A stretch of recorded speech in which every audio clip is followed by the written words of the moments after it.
Merci d'être avec nous. 11h01, nous allons parler de la justice en France.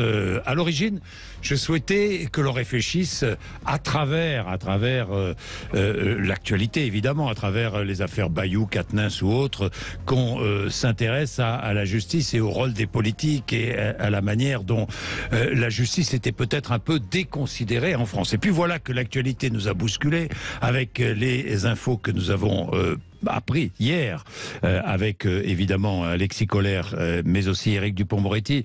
Alors très bien, ça tombe bien, nous allons pouvoir parler de tout cela librement. À propos de la justice, croyez-vous à la justice en France? Est-elle déconsidérée selon vous? Avec nos invités, nous allons revenir évidemment sur la mise en examen d'Alexis Collère, secrétaire général de l'Élysée, dans l'enquête sur ses liens avec l'armateur MSC. Il ne démissionne pas. Le garde des Sceaux, Éric Dupond-Moretti, est renvoyé devant la Cour de justice de la République pour prise illégale d'intérêt. Le garde des Sceaux s'est pourvu en cassation. Il ne démissionne pas. Nous en parlons ce matin avec nos invités. Béatrice Brugère, qui est magistrate, secrétaire générale du syndicat Unité Magistrats SNM-FO. Bonjour. Bonjour. Merci. C'est un syndicat indépendant. Oui, c'est un syndicat qui est en toute liberté, sans idéologie, sans parti constructif. pris, et surtout très constructif et réformiste. Et réformiste. Avec nous, Stéphane Bonifaci, qui est avocat au barreau de Paris. Bonjour. Bonjour. Merci d'être avec nous. Et puis André Valigny, qui est sénateur de l'Isère, grand connaisseur des affaires de justice. Merci d'être avec nous, André Valigny. Bonjour. Bien. Alors, nous allons entrer dans le vif du sujet tout de suite.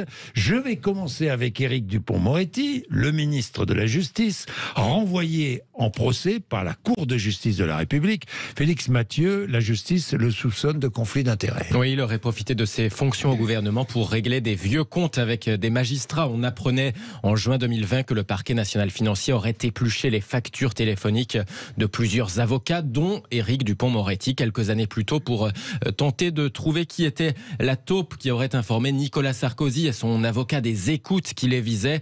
Alors, en apprenant ça, Éric Dupond-Moretti avait déposé plainte, sauf que juste après ça, il est nommé ministre de la Justice. L'inspection générale de la justice dédouane largement le parquet national financier dans un rapport, mais pourtant Éric Dupond-Moretti relance l'affaire, ordonne une enquête administrative contre 3 de ses magistrats en septembre 2020.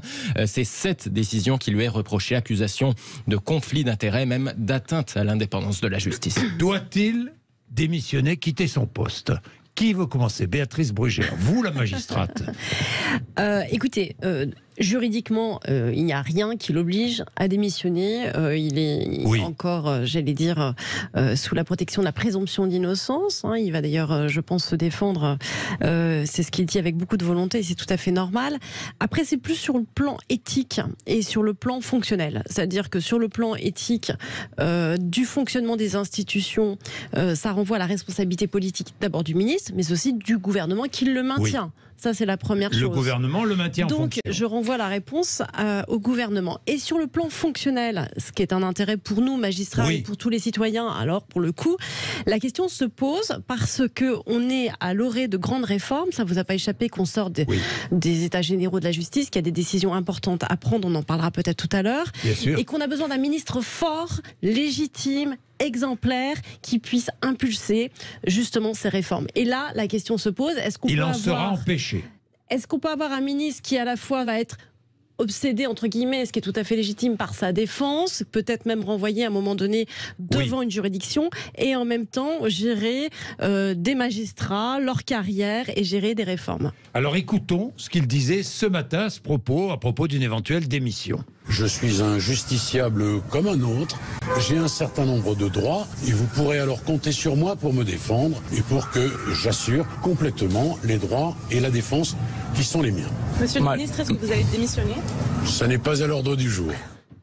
André Valigny, qu'en pensez-vous? Je partage ce qu'a dit Madame Brugère. Sur le plan juridique, moi je suis très attaché à la présomption d'innocence. Je suis avocat de formation et je suis vraiment très attaché à cette protection dont bénéficie tout justiciable. De ce point de vue, Dupond-Moretti est un justiciable comme un autre. Il a droit aux mêmes protections. Donc la présomption d'innocence veut que tant qu'on n'a pas été condamné, on est présumé innocent. Juridiquement, donc, rien ne l'oblige à démissionner. Le vrai problème, c'est de savoir si politiquement, il va continuer à avoir l'autorité nécessaire pour diriger son ministère, par rapport aux magistrats, et on sait que les relations avec les magistrats sont difficiles depuis que Dupond-Moretti est garde des Sceaux. Et puis surtout, est-ce qu'il va avoir l'autorité nécessaire politiquement dans l'hémicycle, à l'Assemblée nationale, au Sénat, devant le Parlement, devant l'opinion publique, pour continuer à exercer cette lourde charge, cette charge prestigieuse qui est le ministère de la Justice, alors qu'il est renvoyé devant la Cour de justice de la République. Et oui. Donc c'est le garde des Sceaux renvoyé devant la Cour de justice de la République. Et c'est inédit parce que moi j'ai siégé à la Cour de justice de la République en 2010. On avait jugé à l'époque Charles Pasqua, mais il était jugé pour des faits antérieurs. Oui. Des faits antérieurs qu'il avait commis lorsqu'il était ministre de l'Intérieur. C'est après qu'il n'était plus ministre qu'il a été jugé. Là, c'est la première fois qu'un ministre en exercice est jugé par la Cour de justice de la République, et en plus pour des faits qui relèvent du ministère qu'il occupe encore. Donc c'est une nouveauté politique et juridique incroyable. Demandons à maître Stéphane Bonifaci ce qu'il en pense, maître. Écoutez, je n'ai rien à rajouter à ce qui a été dit. Il nous faut un garde des Sceaux fort. La justice est dans un état dramatique, ce dont je suis venu pour parler de ça principalement. On va en parler. Je pense que ça va le gêner pour prendre des positions. Voilà. Dans n'importe quel autre pays, il ne resterait pas à son poste. C'est ce que je lis ici. C'est vrai ? Dans n'importe quel pays d'Europe ? Alors, moi, j'étais beaucoup ces derniers temps, comme peut-être vous aussi, interrogée par les médias, y compris à l'international. Ils ne comprennent pas. C'est-à-dire que l'image qu'on renvoie, alors nous, on vient d'expliquer, il n'y a pas de... Mais à l'international, au niveau européen, c'est quand même pas rien ce qui est en train de se passer. Et en plus, on rajoute la mise en examen du secrétaire général de l'Élysée. Je vais y venir. Oui. Donc, qu'est-ce qu'on donne comme image ? On l'a vu parce qu'il y a une ONG, par exemple, Transparency International, qui a demandé la démission du garde des Sceaux, quand même. C'est pas rien, j'ai vu ça passer. Ça veut dire qu'à l'extérieur, à l'intérieur aussi, mais à l'extérieur, l'image est cataclysmique. Et ça, on ne peut pas faire l'impasse là-dessus. Alors, 0826 300 300, qu'en pensez-vous ? Vous appelez, évidemment, vous donnez votre avis sur la question. Passons à Alexis Collère, le secrétaire général de l'Élysée, mis en examen. La justice s'intéresse à ses liens familiaux et professionnels avec l'armateur MSC, Félix Mathieu. Oui, tout remonte à l'époque du quinquennat Hollande, quand Alexis Collère travaillait au ministère de l'économie pour les ministres Pierre Moscovici puis Emmanuel Macron. Il ne se serait sans doute pas mis suffisamment en retrait des dossiers où MSC avait des intérêts, alors que l'armateur italo-suisse est dirigé par des cousins de sa mère. Le plus gros transporteur de conteneurs du monde travaillait notamment avec les chantiers de Saint-Nazaire à l'époque, et le parquet national financier se demandait si Alexis Collère aurait pu donner son feu vert à des contrats dans lesquels il avait finalement des intérêts familiaux. L'enquête préliminaire du parquet national financier avait été classée sans suite en 2019, puis relancée en 2020 par une plainte de l'association Anticor. Ajoutons qu'entre son passage à Bercy puis sa nomination à l'Élysée, Alexis Collère a été nommé directeur financier de MSC durant quelques mois, une entreprise qu'il avait déjà demandé à rejoindre quelques années plus tôt, mais vu ses précédentes fonctions de haut fonctionnaire, une instance déontologique s'y était alors opposée. Là encore, démission, Béatrice Brugère. Là, ce que je voudrais dire, c'est important, alors c'est un peu technique, mais quand même, c'est très important pour le suite des débats. Le parquet national financier en charge de la lutte contre la corruption, qui est quand même le phare à l'international, pour rebondir, classe sans suite. C'est intéressant. C'est-à-dire que dit circuler, il n'y a rien à voir. C'est par le biais d'Anticor et par le biais aussi des juges d'instruction, d'où l'intérêt, et on en parlera peut-être tout à l'heure, de l'indépendance de la justice, notamment au niveau du parquet, dont je rappelle que qui est aujourd'hui l'autorité sur le PNF, donc le parquet national financier, le ministre de la Justice, hiérarchiquement. Vous voyez quand même qu'il y a des enjeux aujourd'hui extrêmement importants sur la bonne suite des enquêtes, parce qu'en fait, aujourd'hui, la justice a besoin également d'être clarifiée dans ses missions et de rassurer les citoyens sur son bon fonctionnement. Alors après, sur Alexis Collère, même réponse, même problématique. Réponse. C'est-à-dire le plus haut fonctionnaire de France, Alexis Collère. C'est la responsabilité politique du président. C'est à lui. André Vallini n'est pas d'accord. C'est pas la même réponse. Non, moi je ne ferai pas la même réponse parce que sur le plan de la présomption d'innocence, évidemment, je maintiens ce que j'ai dit. Alexis Collère est présumé innocent. Il n'a pas été condamné, donc juridiquement rien ne l'oblige à démissionner. Politiquement, je pense que son poste est moins exposé que celui du garde des Sceaux. il fait tourner la machine de l'État. Administrative de l'État, oui. Voilà, il est secrétaire général de l'Élysée, c'est un personnage très important, mais qui n'est pas en prise directe avec le Parlement ou avec l'opinion publique. Son autorité n'est pas remise en cause, je pense, à l'Élysée, auprès des collaborateurs du président de la République. Donc je pense que le cas d'Alexis Kohler est moins embêtant, si je peux m'exprimer ainsi, moins embêtant politiquement que celui d'Éric Dupond-Moretti. 0826 300 300, qu'en pensez-vous? Alors question maintenant, on va élargir le débat. Question, est-ce que ces cas-là, et j'ajouterai les cas évoqués ces derniers temps, le cas de Julien Bayou, le cas d'Adrien Quatennens, avec tout à coup une interférence des partis politiques et même des militants politiques, des militantes féministes aussi, dans l'avenir de ces responsables politiques. Est-ce que ces interférences qui finalement se substituent à la justice, est-ce que vous pensez qu'aujourd'hui des militants politiques, des partis politiques se substituent à la justice, Béatrice Brugère? Bon, alors la question elle est compliquée oui.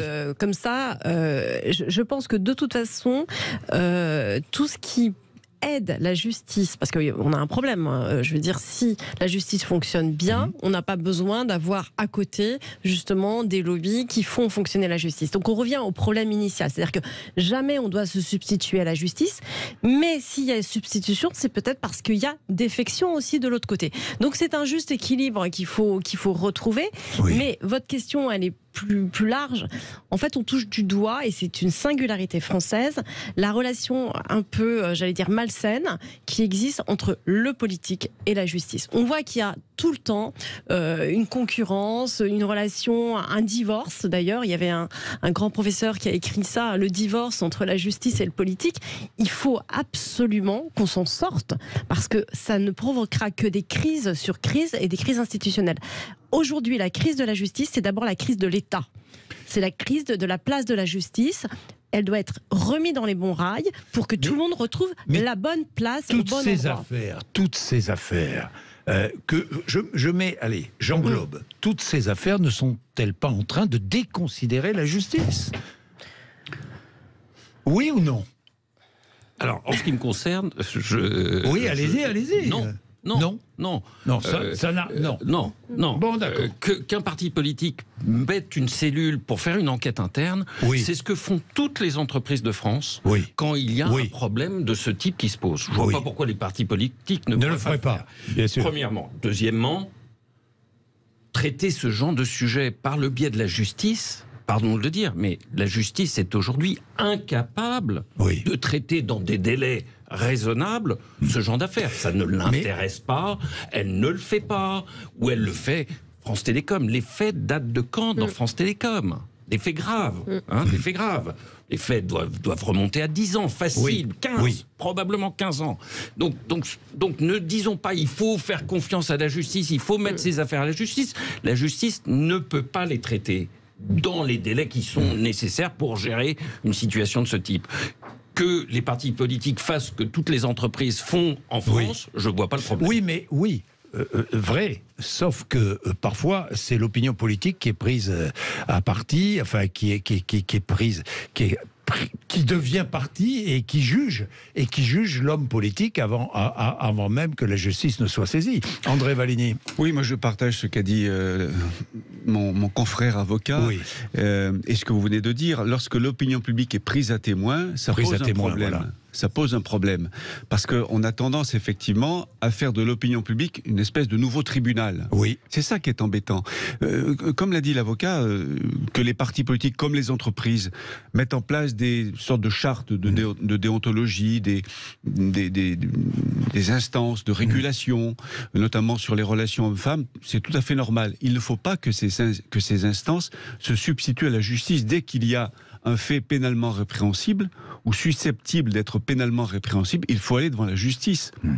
Il ne faut pas que ces instances, ces conseils de déontologie, ces chartes de déontologie se substituent au code pénal ou aux tribunaux judiciaires, évidemment. Il peut y avoir une complémentarité entre les deux.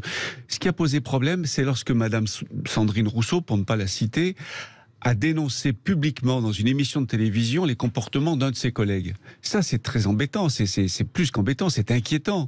C'est de la dénonciation, peut-être calomnieuse. En tout cas, ça ne se fait pas, ça ne doit pas se faire comme ça.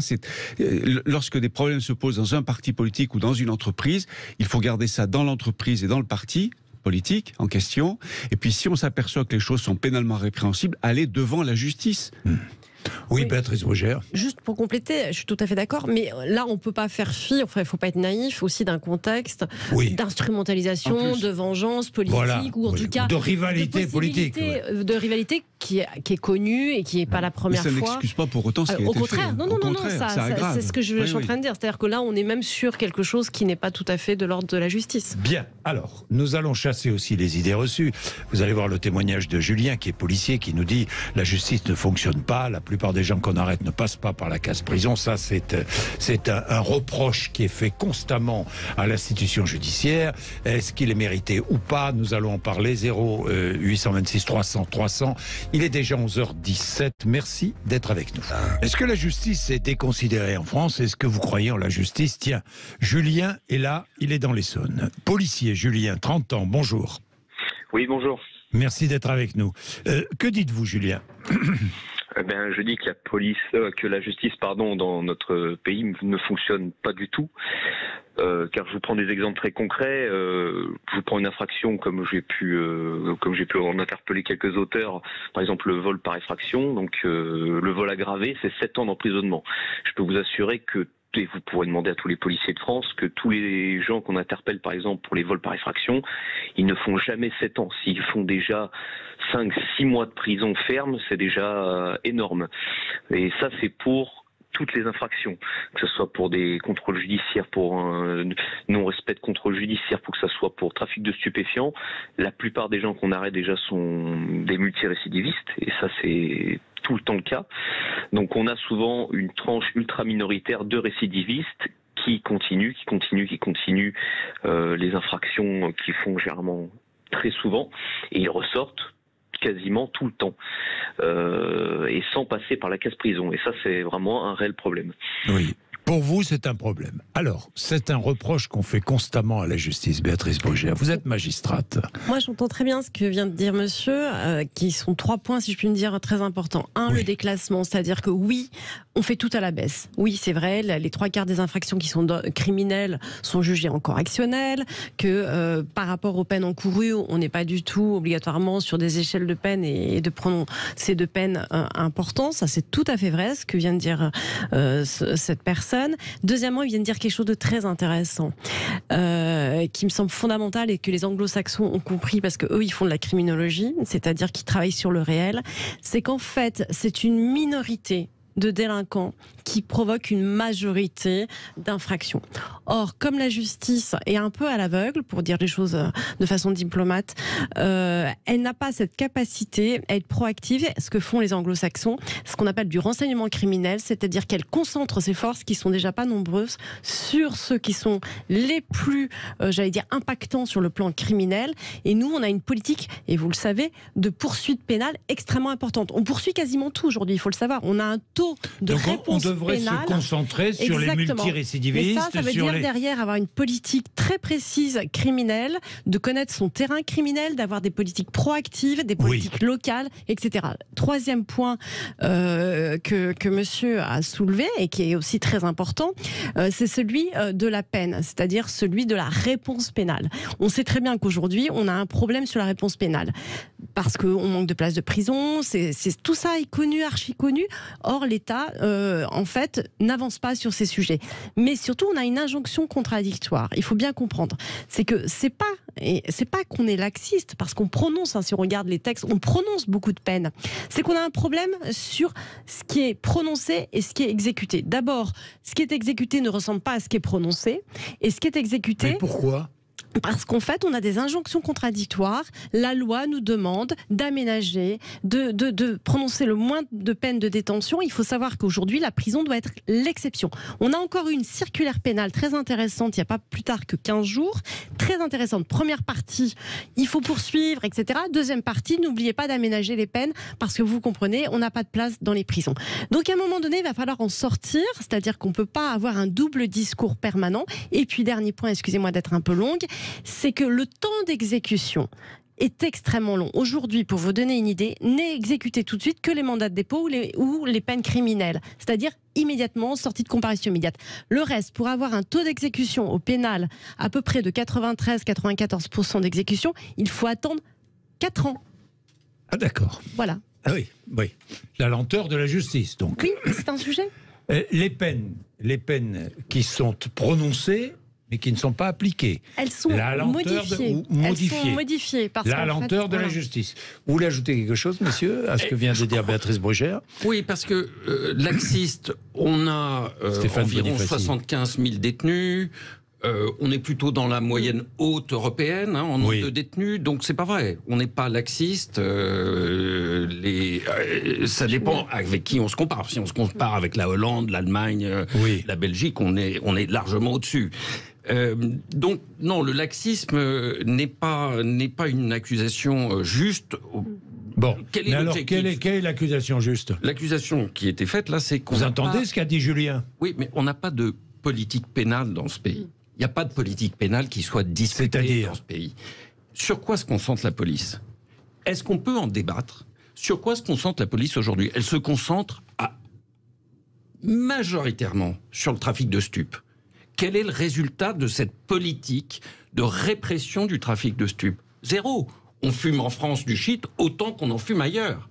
Et donc, la police passe son temps... C'est une politique pénale qui est décidée par la police, grosso modo. C'est pas discuté au Parlement, c'est discuté nulle part. La police décide d'investir le trafic de stupes. Attendez, Stéphane. C'est vrai, Julien, ou pas? Écoutez, là, j'entends ce monsieur qui nous explique que la justice n'est pas laxiste. Vous savez, monsieur, moi, les trafiquants et le trafic de stupéfiants, j'en faisais tous les jours. D'accord? Et des dealers que j'interpellais tous les jours, les mêmes, effectivement, sur le papier, on dit qu'on est très dur avec le trafic de stupes, ce qui n'est pas vrai. Effectivement, sur le papier, on a eu je ne sais pas combien d'interpels, par exemple, par tel ou tel commissariat. Des interpels, c'est bien, mais si le dealer en question est interpellé tous les jours et relâché tous les jours, ça ne changera rien. Alors pourquoi est-il interpellé tous les jours et relâché tous les jours, Béatrice Brugère? Écoutez... Attendez, une magistrate va répondre. Deux choses. Monsieur a tout à fait raison. L'échelle des peines sur le trafic des stupéfiants n'est pas respectée par rapport aux enjeux. C'est tout à fait juste. Moi-même, j'ai été juge pendant très longtemps sur ce contentieux et je peux vous dire qu'il y a des variations qui sont extrêmement importantes. Deuxièmement, c'est vrai, on ne fait pas que des stupes. On fait tout, mais rien de bien. On a une problématique, c'est-à-dire que aujourd'hui, il faut voir, c'est comme une chaîne de production. On a énormément d'infractions qui rentrent. On répond, mais on poursuit peu. Et simplement sur l'incarcération, juste là-dessus. Parce que ça, c'est une idée un peu, excusez-moi, pas fausse, mais en tout cas qui n'est pas tout à fait juste. En France, on incarcère beaucoup en détention provisoire, quand on regarde les chiffres. Mais on exécute en dessous de la moyenne en condamnation. Donc ce n'est pas vrai. C'est-à-dire qu'on a dans nos prisons beaucoup de détenus provisoires. Exactement. Beaucoup de présumés innocents. Non,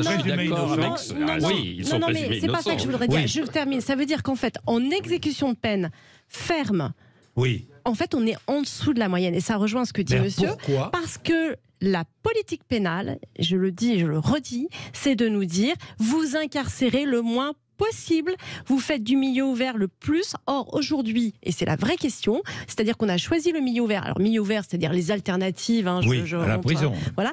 Mais on est incapable aujourd'hui de dire si cette réponse pénale a des effets réels en termes de prévention, de réinsertion par rapport à des faits graves.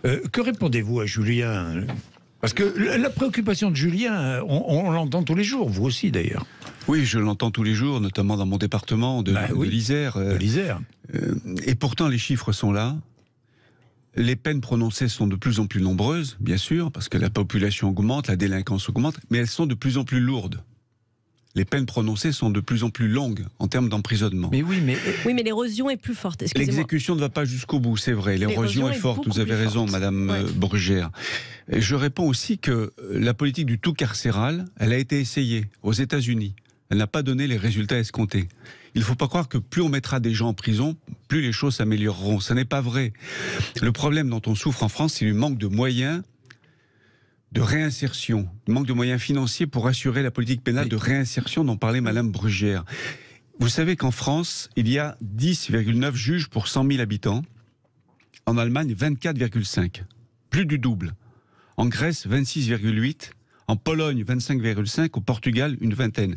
Donc on manque de juges, on manque de moyens financiers, même si les budgets sont en augmentation depuis longtemps, et notamment avec depuis 3 ans avec Dupond-Moretti, c'est vrai, le budget de la justice augmente, mais on est parti de tellement bas que l'augmentation qui a commencé sous Jospin avec Elisabeth Guigou, qui n'a cessé d'être confirmée par tous les gouvernements successifs, de droite comme de gauche, sous Sarkozy, sous Hollande, sous Macron, les budgets de la justice augmentent, mais je le répète, on est parti de très très bas, donc on est en retard financièrement, en euros par habitant, par rapport à quasiment tous les pays d'Europe. Presque tous les pays d'Europe. Donc ça contribue à une forme de déconsidération de la justice. De déconsidération et d'inefficacité. Attendez, il est 11h31.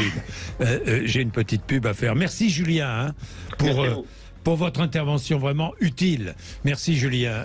Il est 11h31. Vous continuez à appeler 0826 300 300. Vous avez des exemples peut-être à nous faire partager. Vous n'hésitez pas. Vous appelez. À tout de suite. Nos invités, Béatrice Brugère qui est magistrate, André Valigny, sénateur de l'Isère, et Stéphane Bonifaci qui est avocat au barreau de Paris. Nos 3 invités, nous parlons de la justice. Ils sont compétents pour répondre à toutes vos questions. Je vois que Patrick a une analyse. 0826 300 300. Je vais prendre Patrick dans un instant. Mais moi, il y a une chose que j'entends aussi, comme vous, lorsqu'un délinquant commet un premier délit grave, il ne part pas en prison. Il faut rétablir les courtes peines. Alors, premier acte délictueux grave, condamnation. Et peut-être peine de prison ou peine dans un centre un centre encadré par des militaires, comme le propose le ministre de l'Intérieur. En réalité, c'est ce que disait d'ailleurs Beccaria. Pour répondre à votre réponse, c'est même pas que la prison, c'est la certitude d'avoir immédiatement une réponse réelle. Ouais, pas que la prison, bien sûr. Pas que la prison, mais sur les faits graves, puisque c'est votre question. Moi, je pense qu'on a eu tort de supprimer les courtes peines. On aurait dû retravailler ce concept. D'ailleurs, il y a des pays qui le font, mais sauf qu'il faut investir intelligemment sur une courte peine. C'est-à-dire que quand il y a un fait extrêmement grave, je pense à des violences physiques qu'on a malheureusement sur des mineurs qui ont plutôt 16-17 ans. Vous savez, c'est toute cette frange de violence dont on ne sait pas trop quoi faire. Il faut une réponse immédiate qui ne soit pas désocialisante, mais qui s'appelle la butée. C'est ce que le pédopsychiatre Maurice Berger, qui a travaillé avec les mineurs délinquants et qui est une référence, explique. Un mineur, par exemple, a besoin d'une réponse immédiate, mais réelle. C'est-à-dire pas simplement on va te punir peut-être, et surtout sur des faits très graves. Et une réponse, par exemple, qui irait de 8 à 15 jours, ce qu'on appelle la butée, même pour des majeurs, a des effets extrêmement intéressants. Mais c'est qu'une réponse parmi d'autres. C'est qu'une réponse. Vous n'êtes pas tout à fait d'accord, vous? Non, mais moi, je ne suis pas d'accord, parce que si les faits sont très graves, il ne faut pas faire 8 ou 15 jours de prison, il faut faire beaucoup plus. Qu'est-ce que vous appelez un fait très grave? C'est-à-dire que c'est toutes ces réponses où nous, on met du sursis, parce qu'il faut savoir que la politique aujourd'hui, même sur des faits graves, je ne parle pas criminels, mais des faits graves, c'est-à-dire correctionnels, ce qui est la majorité de ce que l'on traite, vous avez une peine avec sursis. Il faut le savoir, il faut regarder les casiers, c'est la réalité. Donc si vous voulez, le sursis pour un délinquant qui sort, c'est je n'ai rien eu, ce qui n'est pas vrai. Mais c'est comme ça que c'est conçu. Pour une victime... Que c'est reçu, oui. Le délinquant pense, j'ai du sursis, donc parce qu'on est sur une je m'en suis bien sorti. Parce que c'est la progressivité, c'est-à-dire que le magistrat, on lui demande... Mais vous pensez que 15 jours, c'est efficace? Vous ne pensez pas qu'au bout de 15 jours, celui qui ressort, il va finalement, j'ai pris que 15 jours, je peux recommencer? Je ne sais pas, j'ai un doute. Il dit simplement, j'ai pris quelque chose. C'est-à-dire qu'entre rien et quelque chose, on l'a stoppé. C'est-à-dire, c'est ce que... Maître Bonifaci, qu'en pensez-vous? Mais c'est pas pour tous les cas, hein, évidemment. C'est de la criminologie, ça sort de moi, de ma compétence. Oui. Bon. Et pour les victimes, dont on parle jamais, parce qu'en France, on a un problème avec la place des victimes. Toutes les lois maintenant ont leur paragraphe sur la place des victimes. Oui. La réalité est tout autre. On a un retard considérable sur la prise en cause. C'est vrai. Mais oui, en fait, on ne parle pas des victimes. C'est pareil, excusez-moi de vous le dire, on parle du pénal. Mais si la victime voit que l'acte délictueux, l'auteur de l'acte délictueux est en prison pendant 15 jours, au moins déjà, il dit la réponse à donner. La justice a donné une réponse. Évidemment.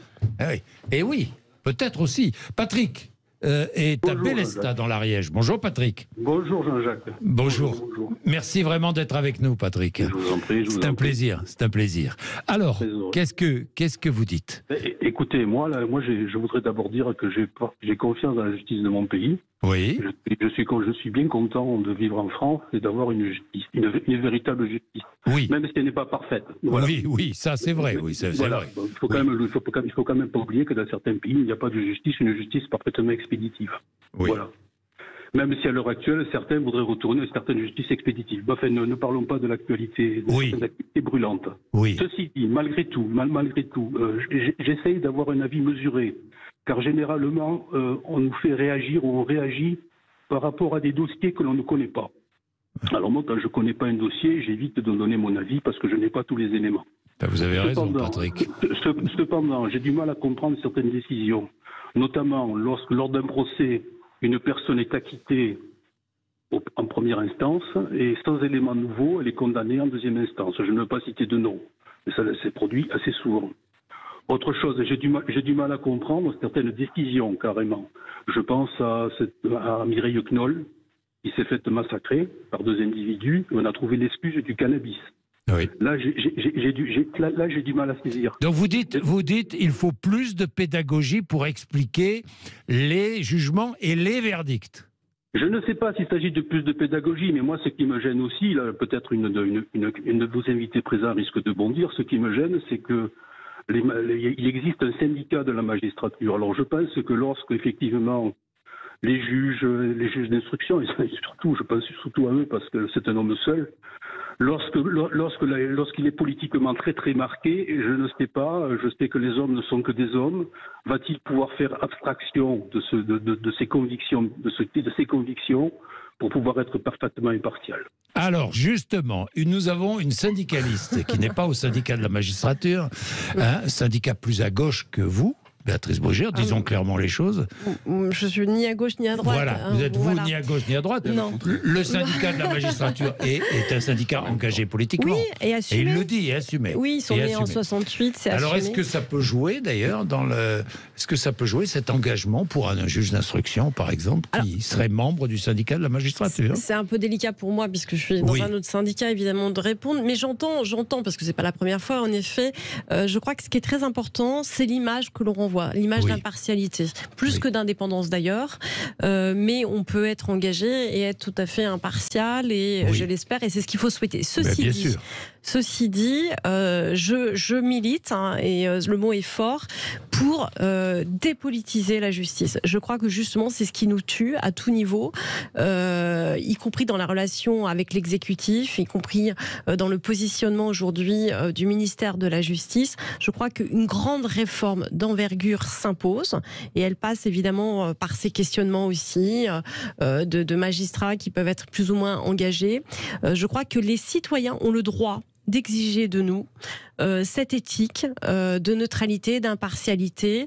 Et j'entends quand monsieur dit on a de la chance d'être en France. Oui, on a de la chance d'être en France, bien sûr, mais c'est pas pour ça qu'il faut pas viser à l'excellence. Je crois que le chemin est encore possible et qu'on a encore de sacrés progrès à faire de ce côté-là.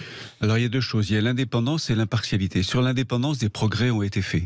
La justice est plus indépendante qu'elle ne l'était il y a 15 ou 20 ans. Souvenez-vous des affaires qui étaient étouffées, y compris de l'hélicoptère dans l'Himalaya que Jacques Toubon avait envoyé pour chercher un procureur qui pensait complaisant. Davnas. Procureur, exactement, Laurent Davnas. La justice est plus indépendante, mais il y a un dernier progrès à faire, fondamental, c'est de réformer le CSM. Complètement d'accord. Le Conseil supérieur de la magistrature. Voilà, pour que les magistrats du parquet... Expliquez aux auditeurs, parce que c'est très simple. Les magistrats du siège sont parfaitement indépendants. à condition qu'ils le soient dans leur tête, évidemment. Mais juridiquement, ils le sont totalement. Les magistrats du parquet, les procureurs, ceux qui déclenchent les poursuites, évidemment, paraissent moins l'être parce sont dépendants du pouvoir politique. Parce que leur nomination, disons clairement les choses. Parce que leur nomination dépend du pouvoir politique. Donc il y a une réforme qui est sur la table depuis une vingtaine d'années. Moi, j'étais rapporteur d'un texte lorsque j'étais député en 2000 sous Jospin avec Guigaud comme garde des Sceaux. Ce texte n'a jamais pu être voté au Congrès à Versailles parce que la majorité n'a jamais été suffisante. Il faut 3/5 des députés et des sénateurs. Et à cause de la droite, disons les choses clairement, à cause de la droite, la réforme du CSM a toujours été bloquée. Ça, c'est sur l'indépendance. Sur l'impartialité, moi je trouve que le procès que l'on fait aux magistrats syndiqués est un faux procès parce que, qu'ils soient syndiqués ou non, un magistrat a le droit d'avoir des opinions politiques. Un magistrat peut être d'extrême gauche ou d'extrême droite, peu importe qu'il soit syndiqué ou pas syndiqué. Vous ne pouvez pas empêcher les magistrats qui sont des citoyens comme les autres d'avoir des idées politique. Donc, ce qui relève de l'impartialité relève de leur conscience, de leur éthique. C'est à eux, face à leur conscience, d'être impartiaux et de faire abstraction de leurs idées politiques lorsqu'ils rendent un jugement. Et pour ça, je leur fais confiance. Maître Bonifaci. Oui, le témoignage de notre auditeur était intéressant parce qu'il a confiance en la justice, mais pas trop. Pas trop quand même. Hein. Bon. Et d'ailleurs, il est assez représentatif de ce que pensent les Français, puisqu'il y a eu un sondage IFOP en 2019 qui disait que seuls 47% des Français pensent que les juges sont neutres et impartiaux. Et alors moi, je suis totalement en opposition avec ce qui vient d'être dit. C'est-à-dire à savoir que il y a un problème majeur dans notre procès pénal, puisqu'on parle surtout du pénal à ce stade. Oui. Le problème majeur, et je rejoins notre garde des Sceaux à ce sujet, c'est la confusion qui règne au procès entre procureur et juge. On confond ces deux fonctions, on les a mis. Mais qui ont La Constitution française. Hein. Les juges et les procureurs sont dans le même corps. Or, il y a un problème. Et je pense que les Français, quand ils disent « j'ai pas trop confiance en la justice, je les trouve pas neutres, je les trouve pas impartiaux », et pour cause, le procureur qui est une partie qui accuse, qui poursuit quelqu'un, est le collègue de celui qui va vous juger. Et quand vous allez à une audience, vous ne savez pas qui est l'accusateur, qui est le juge. Le juge a bien souvent, dans les procès pénaux en France, c'est horrible, un rôle d'accusateur. C'est l'accusateur principal, et puis il y a le procureur qui se lève et qui dit « vous avez raison, je demande l'application de la loi ».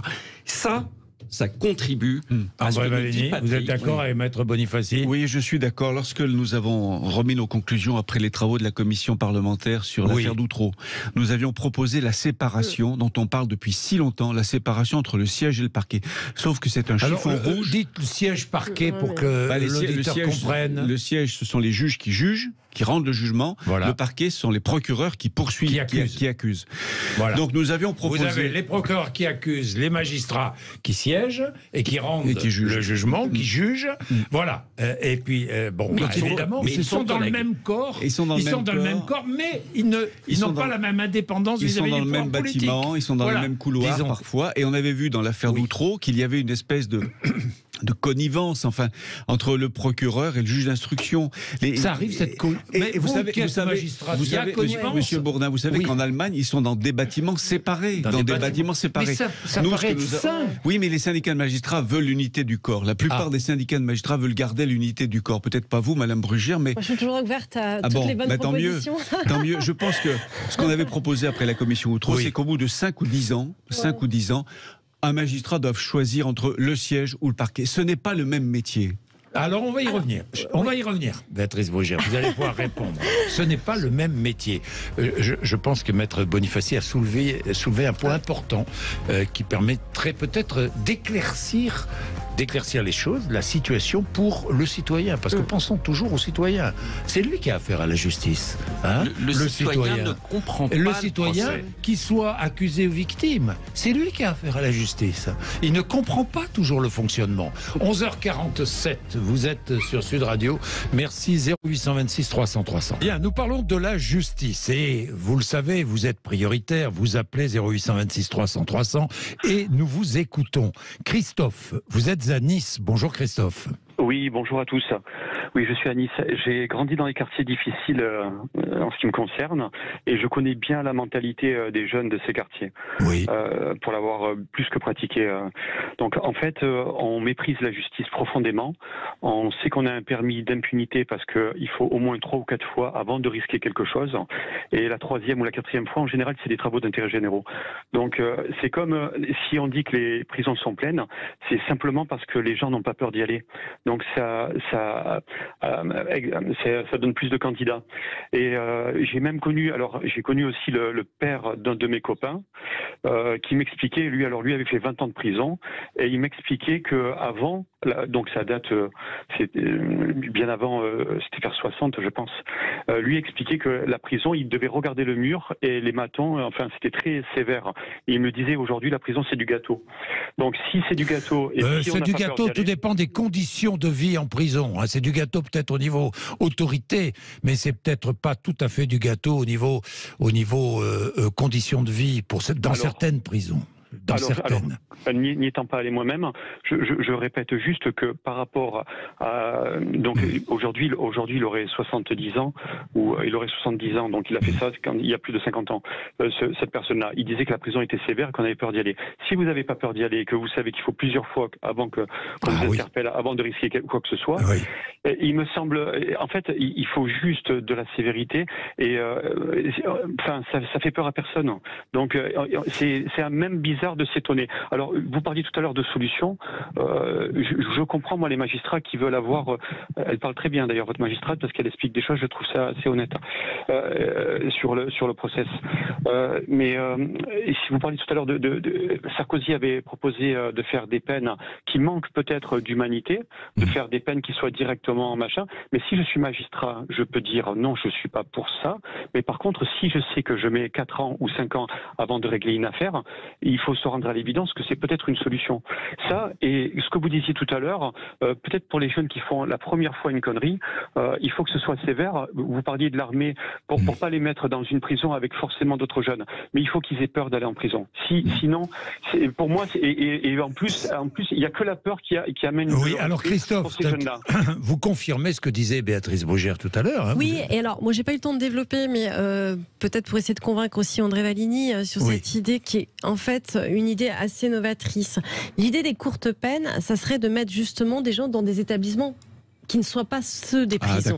C'est-à-dire qu'avoir un peu de granularité, des établissements spécialisés. En fait, ce qui est dramatique dans les prisons, et c'est peut-être ce que vous dites aussi dans les conditions aujourd'hui, c'est que comme on manque de place, on mélange tout le monde. Et comme on mélange tout le monde, en réalité, c'est les autres qui deviennent l'enfer. C'est pas nécessairement les murs. D'où le système canadien que je suis allé constater sur place, avec des gradations de différents établissements pénitentiaires. C'est-à-dire il y a des établissements spécialisés en fonction de la peine encourue, de la peine prononcée, des établissements plus de l'âge aussi, des établissements avec une discipline de fer, d'autres où les choses sont plus souples.